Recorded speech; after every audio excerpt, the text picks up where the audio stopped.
In this video, we'll learn about the history of phishing scams, we'll learn about how they're conducted, and why they're so effective. Let's get started. Phishing, also known as brand spoofing or carding, is a term used to describe various scams that use primarily fraudulent email messages sent by criminals to trick you into divulging personal information. The criminals use this information to steal your identity, rob your bank account, or take over your computer. Before we go breaking down what phishing scams are and how they impact us, it's good to know where we started. So phishing comes from the analogy that the internet scammers are using email lures to phish for passwords and financial data from the sea of internet users. It was first used by hackers to describe stealing America Online accounts by acquiring their usernames and passwords. Now, while most are done with emails, some scams are using instant messaging, fake news bulletins, and social communities like social media to fool users into divulging personal information. While the term phishing gets thrown around quite a bit, it's actually being used in the general sense. When you look into it, there are actually multiple different types of phishing attacks or phishing scams. First, it's what we defined in the beginning of this video and what we use in a general sense, phishing, the attempt to get information from end users by some sort of deceit or call to action, something of that, which we will get into later. But there's also spear phishing, which is actually something that is not done on a mass distribution, hoping to catch something. It's a targeted attack to a specific user or group. And then by extension, whaling is specifically spear phishing for high executive levels that would have the most access to any given information. Think the C-level executives of any given company. So with that in mind, let's talk about why it's so impactful, and then we'll go from there. So here's how it works. A variety of tactics are used to make the recipient of the email believe that they have received the phishing email from a legitimate user or domain, including like using a message from address that looks very close to the legitimate addresses they're used to seeing. Or there could be an alarm, a financial lure, or otherwise attractive situation, which we'll expand on in the next slide, that either makes the recipient panic or tempts them into taking action. Or they could be sending email from an email using a legitimate account holder's software or credentials. So if the source or the domain was hacked and somebody was acting as a man in the middle, you would have no way of knowing it was somebody getting your information because you thought it was, legitimate. But let's expand into those types of triggers or alarms or lures that so many people fall for. So here's how they get you. There are a lot of tactics threat actors will use to lure you in to taking action. Here's a list of some of their most common strategies. I am betting that many of you have experienced or received these in your inbox multiple times. So number one, they say they've noticed some suspicious activity or login attempts. This is very common coming from service providers, something like Netflix or your bank or your university, something that you log into routinely. You'll get a spoofed email saying, hey, we've noticed some suspicious activity. Please log in to validate, thus giving up your credentials. The second one, claim there's a problem with your account or your payment information. This is something where, companies that often handle recurring payments, they can pose as them or as your credit card, saying that, something didn't go through, or your bank. The third one, that you must confirm some personal information. This is very broad. It can be used in a lot of different contexts. The next one is including a fake invoice. So this is something where generally would go hand in hand with a little bit of social engineering when somebody finds that you're partaking in a service or attend something regularly, and they're able to create a fake invoice to email you for you to give up not only your personal identifying information but your financial information as well. The next one is wanting you to click on a link to make a payment. This is literally just capturing your credit card data. So a big one back in the day was PayPal. They sent a lot of links out, or there was a lot of phishing scams impersonating or spoofing PayPal. I personally fell for this one back in college, and I remember it vividly. The next one, they say you're eligible to register for a government refund. This is particularly topical as COVID-19 put the world in a recession, and here in the United States there was stimulus checks that were issued out, and the bad actors are taking advantage of that, sending phishing emails telling people that they need to register on the fake government website to be able to get their check, and thus giving up their information. And the last one's offering a coupon for free stuff, because let's be real, we all like free stuff. So it happens. So these are just some of the most common ways. There are hundreds, and they come in all shapes and sizes. And the best thing we can do is educate ourselves and be vigilant. Phishing scams are so effective because spoof domains can be difficult for users to visually discern, and often they mirror legitimate domains used by the impersonated company. An authentic-looking website can help convince any user to divulge a personal data on a malicious website if it resembles the original closely enough. In an IBM study, they looked at the top 10 spoofed brands out there. Google, far and away the largest spoofed company, largely people, thanks to Gmail, their email service, and people trying to get their credentials for those. YouTube, which is also technically a Google company, followed by Apple, Amazon, Spotify, Netflix, Microsoft, Facebook, Instagram, and WhatsApp. So you can see all of these are their services, they are social media, they're things that we actively engage in on a day-to-day basis, which does it lends to the sense of urgency to want to get these things taken care of because they carry a certain weight in our lives. And outside of bad actors becoming more and more convincing with the emails and the companies that they're spoofing and the websites that they're creating, but they're now deceiving what we've always known to be true, which is that the HTTPS, which that S is for secure, it used to be what we used to identify what was a secure website, and that gave us peace of mind. And so what it was, HTTPS as a background is used to secure communications by encrypting the data exchange between a person's browser and the website he or she is visiting. It's especially important on sites that offer online sales or password protected accounts. Studying HTTP on phishing sites provides insight into how phishers are fooling internet users by turning an internet security feature against them. So while we've always known to be true that HTTPS meant, cool, I'm on a secure site, I'm being safe, in Q4 of 2019, over 70% of websites that were hosted by phishers were using HTTPS. They're evolving to catch more of us. And so with that, I think the next thing we actually need to do is look at an email and start to identify what we need to be on the lookout for. And we'll do that in the next video. We'll see you soon. In this video, we'll look at an example of a phishing email. We'll analyze what techniques the bad actors use to trick the end user, and then we'll review what to look out for and see if we can identify it in our example. Let's get started. So here's our sample phishing email. I had mentioned in the video prior that I had once fallen victim to a PayPal phishing scam, so I thought it only fit to go through this example so that everyone can learn from my mistakes. So first off, we look at from top to bottom. It says from PayPal, and that might be all we see in our inbox. But when you open up the message, you'll see the message is from PayPal at notice-access-273.com. And then the date, subject, your account has been limited with a case ID number.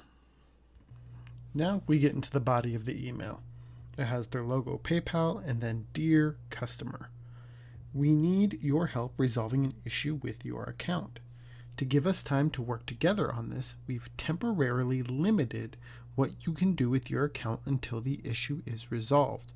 We understand it may be frustrating not to have full access to PayPal account. We want to work with you to get your account back to normal as quickly as possible. What the problems?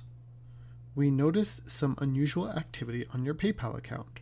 As a security precaution to protect your account until we have more details from you, we've placed a limitation on your account. How you can help? It's usually pretty easy to take care of things like this. Most of the time, we just need a little more information about your account. To help us with this and to find out what you can and can't do with your account until the issue is resolved, log into your account and go to the Resolution Center. There's a big blue login button that spans the length of the email. And then in the footer, there's help, contact, security links, and then some legalese. This email was sent to you. Please do not reply to this email. Unfortunately, we're unable to respond to inquiries sent to this address. For immediate answers to your questions, simply visit our help center by clicking the help at the bottom of any PayPal page. And then the copyright, all rights reserved. All right, so looking at this email, one thing that they've done very well is they've mimicked the look of a PayPal email. So we have official logos. A lot of times the footer at the bottom with the legal text and things like that help give it a little more credibility.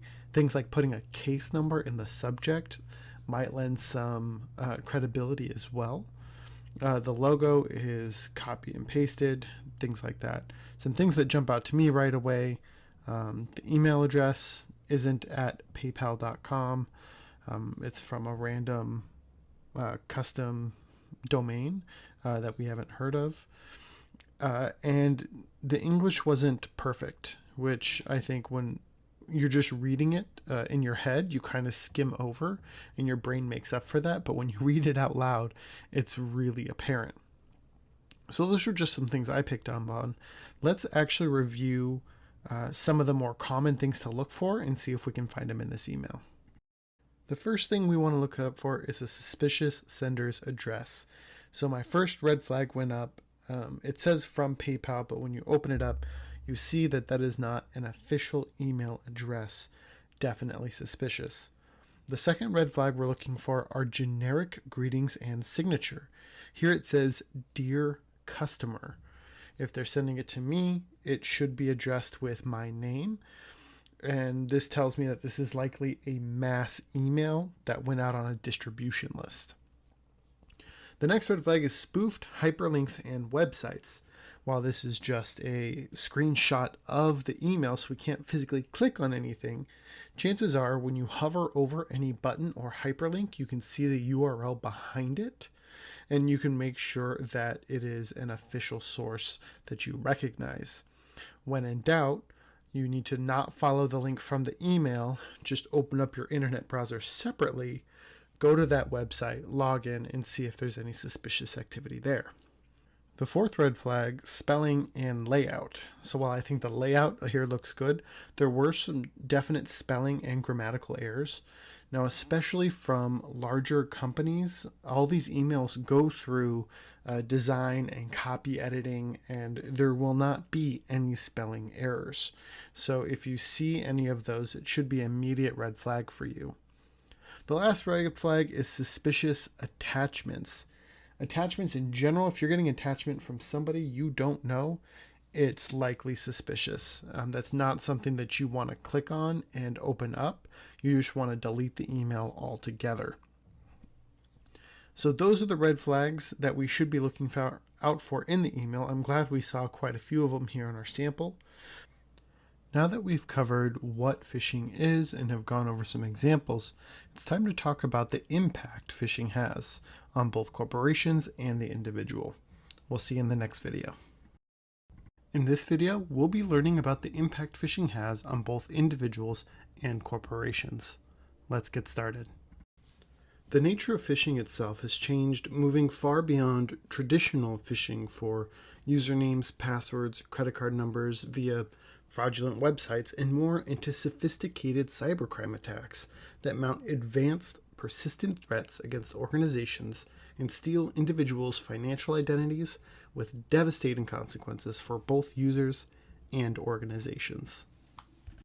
To give you an idea on just how big of an impact phishing has, take a look at these statistics. The average financial cost of a data breach is $3.86 million in a study conducted by IBM. Phishing accounts for 90% of all data breaches, and 15% of people successfully phished will be targeted at least one more time within the year. 76% of businesses reported being a victim of a phishing attack within the last year. And BEC scams, or this email crime, accounted for over $12 billion in losses, according to the FBI. Phishing attempts have grown 65% over 2018, and around 1.5 million new phishing sites were created each month. And last, 30% of phishing messages get opened by targeted users. If those statistics weren't shocking enough, take a look at these from the Anti-Phishing Workgroup's fourth quarter 2019 report. We can see the number of unique phishing websites that were detected from October to December ranged from 39,000 all the way up to 76,000. The number of unique phishing email reports or campaigns that were received from the Anti-Phishing Workgroup by consumers, you see, stayed pretty consistent across the board around 45,000. Now, the number of brands targeted by phishing campaigns are in the 300s, 333, 325, and 341. In our first video where we went over the overview of the top spoofed brands, so those were just the top. Here, the Anti-Phishing Workgroup is reporting that in Q4 alone of 2019, over 300 individual companies were spoofed, and those are only the ones that were reported, not all the ones that exist. Pretty scary when you think about it. You might be asking, what's that mean for me? Let's break down the impact by individuals and by corporations. For individuals, far and away the biggest impact is identity theft. There were 650,572 cases of identity theft in 2019 alone. Those aged 30 to 39 reported the most cases of identity theft last year. Georgia, Nevada, and California are the top 3 states for identity theft. With over 270,000 reports, credit card fraud was the most common type of identity theft last year, and it more than doubled from 2017 to 2019. Almost 165 million records containing personal data were exposed through data breaches in 2019. The Capital One cyber incident was the biggest data breach of 2019, as it exposed the personal data of approximately 100 million consumers in the United States. Unauthorized access is on the rise and is the leading cause of exposed records with personal information and data breaches. We can see in the chart here the most common types of identity theft. Credit card fraud and everything that doesn't fit in a category are the top 2. Loan and lease fraud, phone and utilities fraud, and bank fraud make up most of the smaller reports, with employment or tax fraud and government documents at the very last. But as you can see, the discrepancy between credit card fraud and everything else is pretty huge. As for the business impact, phishing emails are still the main weapon threat actors are using. The FBI estimates cybercriminals have stolen more than $12 billion from companies over a 5-year span using phishing attacks and business email compromise. These are no longer isolated incidents. A study by the University of Maryland concluded that an attack occurs on average every 39 seconds. And nearly half of all small businesses have been attacked with disastrous results. 60% of small and medium-sized businesses that get hacked go out of business after just 6 months. And speaking of business impacts, in the next video, we'll be covering the case study, Facebook and Google becoming the victims of a massive phishing scam. We'll see you there. In this video, you will understand the timeline of events of the phishing scam, learn about what actions were taken by the threat actor and the companies, and learn what the impacts of the attacks were. As Adam mentioned in his last video, the results of a phishing attack can be costly and have major impacts for both the individual who has fallen victim to the attack and the organization or company who was falsely represented. I'm Corrine from IBM's Security Learning Services team, and I will be taking you through several case studies throughout the course. You should note the format of the case studies as I am reviewing them. You will be asked in your peer-to-peer project not only to review a specific type of attack in more detail, but to represent public data on a company or individual that was a victim of the attack. Let's take a detailed look at what happened as part of the phishing attack. In summary, according to the U.S. Attorney's Office for the Southern District of New York, scammers stole over $100 million from Facebook and Google in a creative way. Basically, they emailed the tech giants and asked for it. The scheme that included setting up a fake business and sending phishing emails to employees of Facebook and Google. And the scheme ultimately duped those multi-million-dollar companies out of more than $100 million in total between 2013 and 2015. Here is a timeline of the attack. Prosecutors accused Couse in 2016 of incorporating a company that posed as another company, Taiwan-based Quanta Computer, which actually does business with Facebook and Google. Authority says Couse served as the sole member of the board of directors of the fake company. He opened, maintained, and controlled various accounts at banks in the name of the fake company. Starting in 2013, Couse and his co-conspirators created fairly convincing forgery emails. They used fake email accounts which looked like they were sent by employees of the actual Quanta company in Taiwan. They sent phishing emails with fake invoices to employees at Facebook and Google who regularly conducted multi-million-dollar transactions with Quanta. After receiving the emails, those employees responded by paying out more than $100 million to the fake company's bank accounts. Prosecutors furthermore said in their statement that Couse work also involved forged invoices, contracts, and letters that falsely appeared to have been executed and signed by executives and agents of the companies he was impersonating and fleecing. The scheme tried to avoid suspicion from banks by creating false supporting documents for the transactions, which even had fake corporate seals embossed with the names of those companies. The scam took $98 million from Facebook in 2015. Couse extracted $23 million from Google, but both companies have recovered most of that money since the scheme was discovered, and Couse was arrested. He was ultimately sentenced to 30 years in prison in July of 2019. Even tech giants like Google and Facebook were susceptible to a targeted phishing attack. Let's take a quick look at where they were the most vulnerable. Note, some of the breathless headlines about Cause's case, indicating that he just asked for the money, are selling short the sophistication with which he conducted his fraudulent scheme. A lot of careful forgery and knowledge of the internal finance workings of the involved companies is needed to pull these attacks off. The FBI warns that attackers will often use malware or compromised accounts to breach the target network in advance and lay low, observing the billing systems and internal communications for weeks before making any kind of move. For Google and Facebook, the main vulnerabilities were spear phishing. The attack targeted the finance team as they would have the authority to pay the invoices. Systems. Due to the fact that this was a business as usual, any threat systems were bypassed. People. This was a normal part of the finance team's job dealing with Quanta, so no one suspected the threat. And delayed response. $100 million in payments were taken from Facebook and Google due to a lack of detection. So what was the cost of this breach? The scam took $98 million from Facebook in 2015, as I noted before, and Couse extracted over $23 million from Google. Both companies have recovered most of the money since the scheme was discovered, and Couse was arrested and pled guilty. He was sentenced to 30 years in prison for his actions. And I would add a fourth cost of negative publicity. Anytime there's a media about a breach, the company's vulnerabilities are exploited.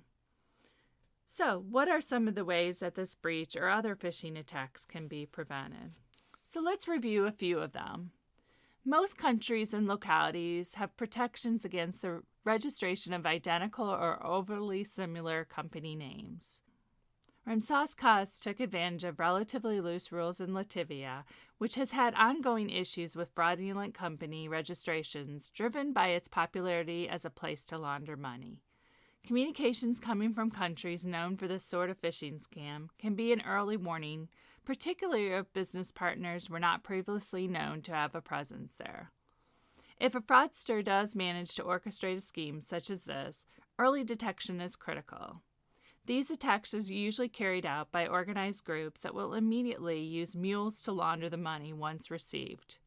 Regular reviews of invoices and payment-related communications for accuracy can help tremendously in this case. Checking documents to verify that all of the contact information remains consistent over time can provide vital early warning that something is off. It is also possible to adjust payment processes to bake protections against business email compromise into normal procedure. One idea is to implement two-factor authentication whenever a payment is made. For example, require phone verification. Let's also discuss some other phishing attack prevention techniques. Email systems can be tweaked to do things like automatically flag any messages where the from and reply addresses do not exactly match, or to automatically display text coming from an internal company account in a certain color. This will help to more quickly identify communications from a phishing site. Employees should be educated in training sessions conducted with mock phishing scenarios. Your organization can deploy a spam filter that detects viruses, blank senders, or other information that may not be standard email practices. All systems should be kept current with the latest security patches and updates. An antivirus solution should be installed with regularly scheduled signature updates and monitoring of the antivirus status on all equipment. A security policy should be developed that includes but isn't limited to password expiration and complexity. A web filter may be deployed to block malicious websites. All sensitive company information should be encrypted. And finally, convert HTML email into text-only email messages or disable HTML email messages. Please check out the additional resources to see 2 full articles outlining this phishing scam, and also an article on Latvia. Adam will now discuss an overview of a point-of-sale attack. I will be back to discuss another case study later in this course. Thank you. In this video, we'll be learning what a point-of-sale breach is and learn about the POS systems and their security standards. Let's get started. The main objective of the point-of-sale breaches is to steal your 16-digit credit card number. 60% of point-of-sale transactions are performed via credit card, which means big business for cybercriminals. The industries most affected by POS data breaches are usually restaurants, retail stores, grocery stores, and hotels. But data breaches actually happen more frequently to small and medium-sized businesses because they are easier to compromise than the computer networks of larger retailers. In a Sands Institute white paper, Wes Whitaker wrote, "The term point of sale is used to describe the technology used by a consumer to provide their payment information in exchange for a good or service." POS technology has actually been around for many years, with the first cash register dating back to 1879. However, it wasn't until the mid-70s that this technology was converted from mechanical to an electrical form. Over the next several years, support for barcode scanning and payment card reading was added. Modern POS systems today are all upheld to the same security standard. The Payment Card Industry Data Security Standard, or the PCI DSS, is the main card industry information security standard. It was created in 2006 by PCI Security Standard Council. The PCI Security Standards Council is led by American Express, Discover Financial Services, JCB International, MasterCard, and Visa Incorporated. The goal is to protect cardholder data and sensitive authentication data whenever it is processed, stored, or transmitted. In order to create the new standard, PCI DSS came up with a list of controls and processes for the industry to adopt. Let's cover those next. According to the PCI DSS, Merchants, service providers, and other entities involved with payment card processing must never store sensitive authentication data after authorization. This includes the 3 or 4-digit security code printed on the front or back of a card, the data stored on a card's magnetic stripe or chip, also called full track data, and personal identification PIN numbers entered by the cardholder. Major categories of security controls and processes are as follows. 1. Build and maintain a secure network and systems. 2. Protect cardholder data. 3. Maintain a vulnerability management program. 4. Implement strong access control measures. 5. Regularly monitor and test the networks. And 6. Maintain an information security policy. In order for these security controls and processes to be met, the PCI DSS had 12 different requirements to meet. The requirements are as follows. Install and maintain a firewall configuration to protect cardholder data. Do not use vendor-supplied defaults for system passwords and other security parameters. Protect stored cardholder data. Encrypt transmission of cardholder data across open public networks. Use and regularly update antivirus software. Develop and maintain secure systems and applications. Restrict access to cardholder data by business need to know. Assign a unique ID to each person with computer access. Restrict physical access to cardholder data. Track and monitor all access to network resources and cardholder data. Regularly test security systems and processes. And lastly, maintain a policy that addresses information security. Even with these 12 different requirements, the ever-changing landscape of cybersecurity threats has us asking, is the PCI DSS enough? According to some industry professionals, the answer is no. A blog post from the Ingenico group says that in 2018, cyber attacks increased by 32% in the first few months of the year compared to the same period in 2017. Threats from criminals are constantly evolving and becoming more sophisticated. Being only PCI compliant is not enough, and businesses need to take additional security measures to protect sensitive cardholder data and their payment technology investment. Here are a few ways businesses can protect their payment infrastructure. The first way is a semi-integrated payment approach. With this, sensitive card data is isolated, encrypted, and sent directly from the terminal to the intended processing host or gateway. This way, the payment or card data never touches the point-of-sale system, keeping it safe from any vulnerabilities. The second possibility is the integration of a point-to-point encryption. A point-to-point solution helps protect the card data while it's on the move during the payment process. It's an industry-proven solution that helps protect sensitive card data from cybercriminals. Another approach is tokenization, which goes hand in hand with the point-to-point encryption.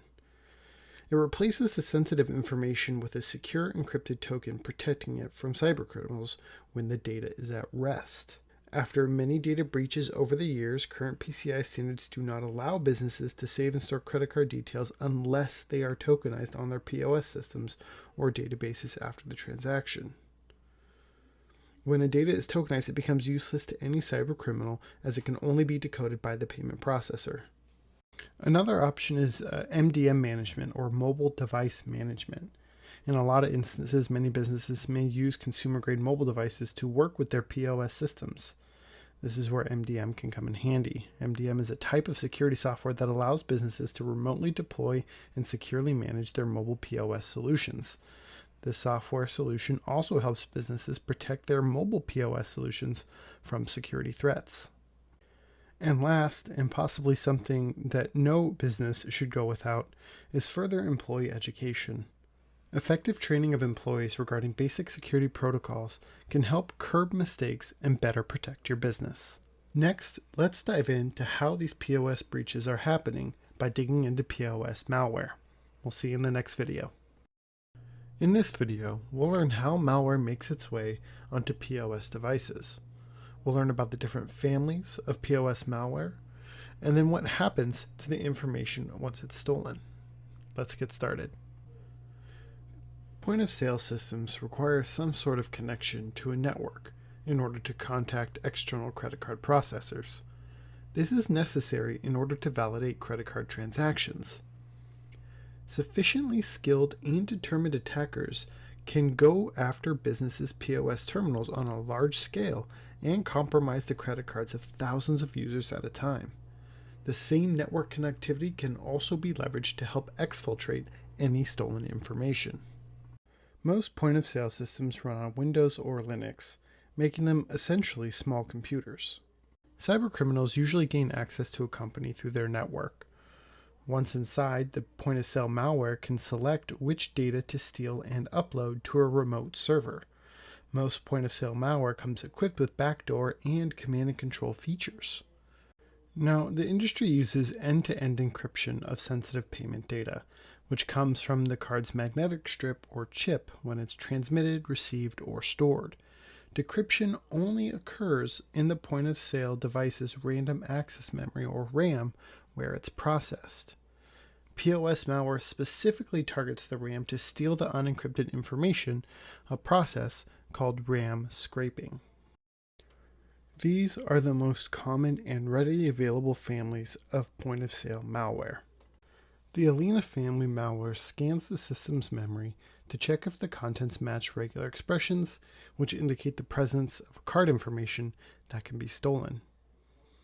Vskimmer, if it does not find its server, it checks for the presence of a removable drive with this specific label. If this drive is found, it drops a file that contains any stolen information onto it, allowing for a method of offline data exfiltration. With the Dexter family, its information theft activities are not limited to just stealing card information. It also steals various system information and installs a keylogger onto affected systems. The FYSNA malware uses the Tor network to communicate with its CNC server, and it makes detection and investigation difficult by making all of the network traffic made by the malware extremely difficult to analyze.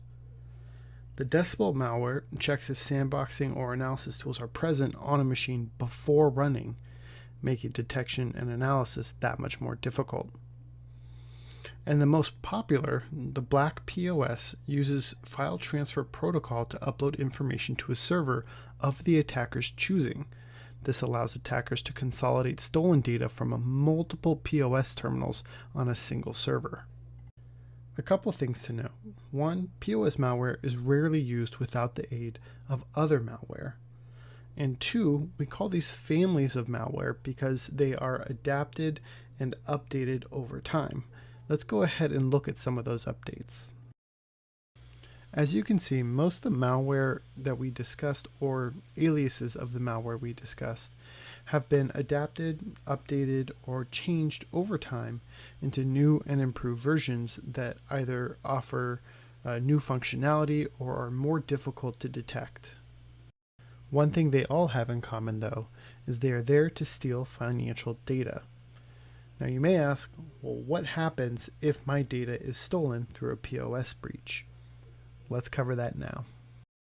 Once your data has been stolen, the criminals will sell the information to brokers who buy the payment card information in bulk and sell the information to carders. These are people who use a carder website, such as the one on the left here, to obtain payment information, which they will purchase prepaid credit cards with. Those credit cards will be used to buy gift cards, which are then used to buy goods to sell for profit. To make it more difficult to track, the items are not shipped directly to the end user, they're shipped to a reshipper, who then ships it to the end user, making the transaction very difficult to follow from end to end. So then how do we prevent POS breaches? It turns out the best offense is a good defense. More often, hackers gain entry to your network via a phishing attack, unpatched vulnerabilities in your POS software, or similar risks. The smartest method of prevention is to utilize tools for real-time detection and PCI compliance monitoring. A list of best practices is as follows.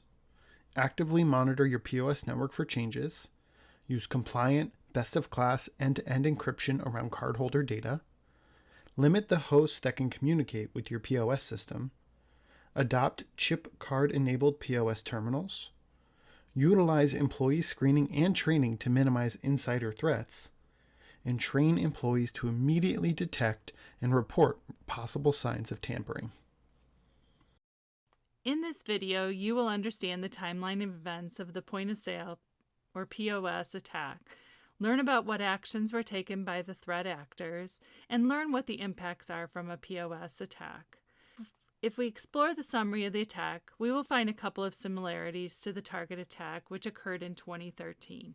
Home Depot was one of the many victims to a retail data breach in 2014. The unfortunate thing is the way the attackers infiltrated the POS networks and how the attackers were able to steal the payment card data included some of the same methods used in the target data breach. The attackers were able to gain access to one of Home Depot's vendor environments by using a third-party vendor's login credentials. Once they were in the Home Depot network, they were able to install memory scraping malware on over 7,500 self-checkout POS terminals. This malware was able to grab the data from 56 million credit and debit cards. The malware was also able to capture 53 million email addresses.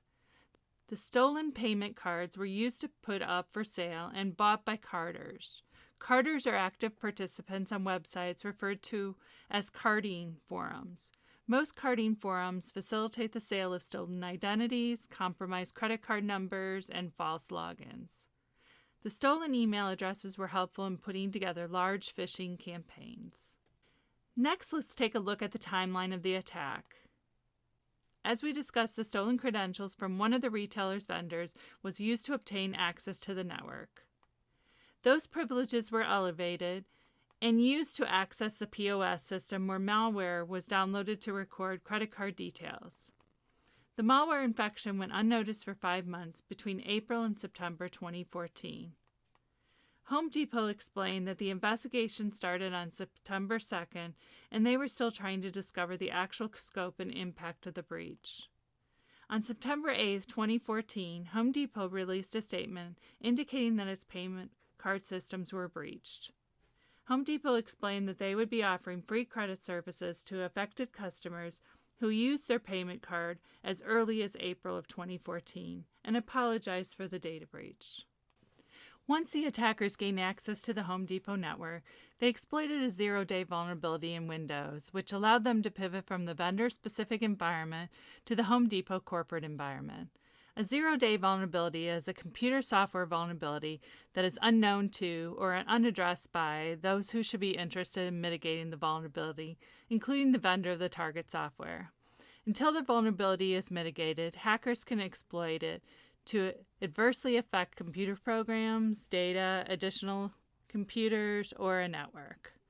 This previously unknown weakness within Microsoft Windows enabled the attackers to escalate privileges, move laterally through the network, and identify 7,500 self-checkout lanes. There were several countermeasures Home Depot could have had in place to prevent the breach from happening and to have been able to detect the breach sooner, minimizing the impact. Vulnerability management. There was no proof of regularly scheduled vulnerability scanning of the POS environment. Furthermore, research indicates Home Depot did not have a vulnerability management program. Performing monthly vulnerability scans of the POS environment, they could have used the results of those scans to show management the significance of the gaps in that environment and possibly started to mitigate the risk of the environment before the breach occurred. System configuration. Home Depot didn't have secure configuration of the software or hardware in the POS terminals. They didn't have a proper network segregation between the Home Depot corporate network and the POS network. The lack of network segregation was another big gap in this breach. Home Depot should have had the POS environment on its own restricted virtualized local area network, or VLAN. Home Depot did have semantic endpoint protection installed in their environment, but the problem is they did not have an important feature turned on in the product called network threat protection. Another secure configuration missing was the use of point-to-point encryption. The operating system running in the POS devices was Windows XP, At the time, Windows XP machines were highly vulnerable to attacks, so the fact that Home Depot's POS registers were still running this operating system added to their vulnerability to attack. Credentials. Home Depot was not properly managed as third-party vendor credentials and should have allowed only minimal access to that vendor account. We have discussed in earlier courses the principle of least privilege. An important concept in computer security is the practice of limiting access rights for users to the bare minimum permissions they need to perform their work. Even if Home Depot couldn't have prevented the attack, they still should have had monitoring capabilities, so that it did not take 5 months to detect an intrusion. Having the capability to forward any network or host activity in the POS environment to a SIM would have been beneficial to Home Depot and could have allowed them to detect the breach sooner, minimizing the impact. So, what were the estimated costs of the Home Depot breach? The Home Depot data breach was huge. It was the largest retail data breach involving a point-of-sale system that has been seen so far. Malware had been downloaded that allowed cybercriminals to obtain over 50 million credit card numbers from Home Depot customers and around 53 million email addresses. Home Depot agreed to pay out $19.5 million to customers that had been impacted by the breach. The payout included the cost of providing credit monitoring services to those affected by the breach. Home Depot has also paid out a minimum of $134.5 million to credit card companies and banks.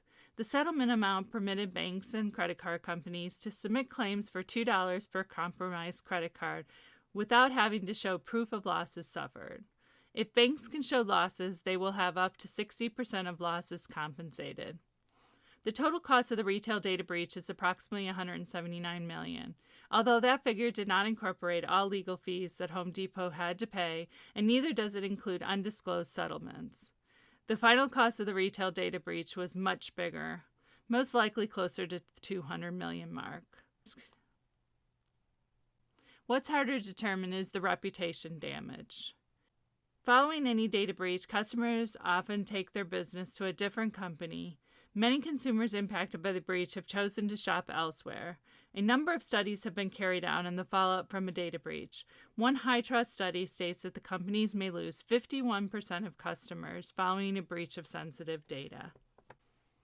In addition to the additional vulnerabilities mentioned of putting together a vulnerability management program and identifying the least privilege, each person needs to access systems. After the Target and Home Depot breaches, a new type of credit card was beginning to replace the traditional magnetic strip, which was common in the United States.